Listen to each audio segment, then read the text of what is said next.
سوال تو یہ پوچھا جائے گا عمر کہاں گزاری، پوری عمر کے بارے میں، اور پھر اسی کے اندر سے ایک اور سوال پوچھا جائے گا کہ جوانی کہاں گزاری، جوانی، کیونکہ جوانی میں انسان کی طاقت بھی ہوتی ہے، اس کے اندر دیکھنے کی طاقت بھی ہوتی ہے زیادہ، سننے کی بھی طاقت ہوتی ہے زیادہ، بولنے کی طاقت بھی ہوتی ہے، سوچنے کی بھی، دماغ بھی اس کا صحیح چلتا ہے، دل بھی کئی صحیح کام کرتا ہے۔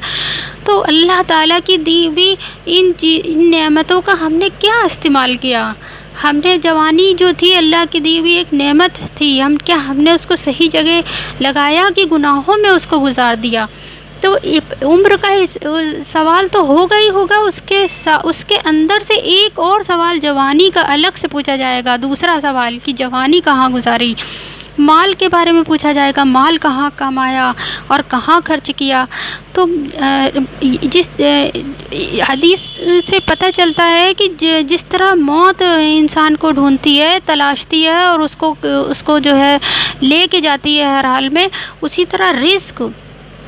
رزق بھی انسان کو اسی طرح تلاشتا ہے، جتنا ہماری قسمت پہ لکھ دیا گیا ہے اتنا رزق ہمیں مل کے رہے گا۔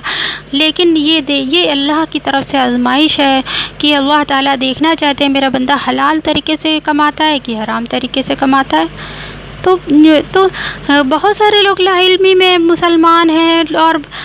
حرام طریقے سے پیسے کما رہے ہیں، کوئی سود کا کاروبار کر رہا ہے، کوئی شراب کا کاروبار کر رہا ہے، کچھ لوگوں نے نائٹ کلب کھول رکھے ہیں، بہت سے ہر طرح کے لوگ دنیا میں ہیں۔ تو مال کمانا ہے تو حلال طریقے سے کمانا ہے۔ جب علم حاصل کریں گے تبھی تو ہمیں پتہ چلے گا کہ ہمیں حلال طریقے سے کمانا ہے، کیونکہ یہ تیسرا سوال ہم سے پوچھا جائے گا کہ مال کہاں سے کمایا، اور چوتھا سوال یہ پوچھا جائے گا کہ مال خرچ کہاں کیا۔ اور جب مال خرچ کرنے کے بارے میں جب ہم لوگ دیکھتے ہیں صحابہ اکرام کی زندگی میں، حضرت ابوبکر صدیق رضی اللہ عنہ، ان کو اللہ تعالیٰ نے مال دیا تو انہوں نے کس طریقے سے اپنے مال کو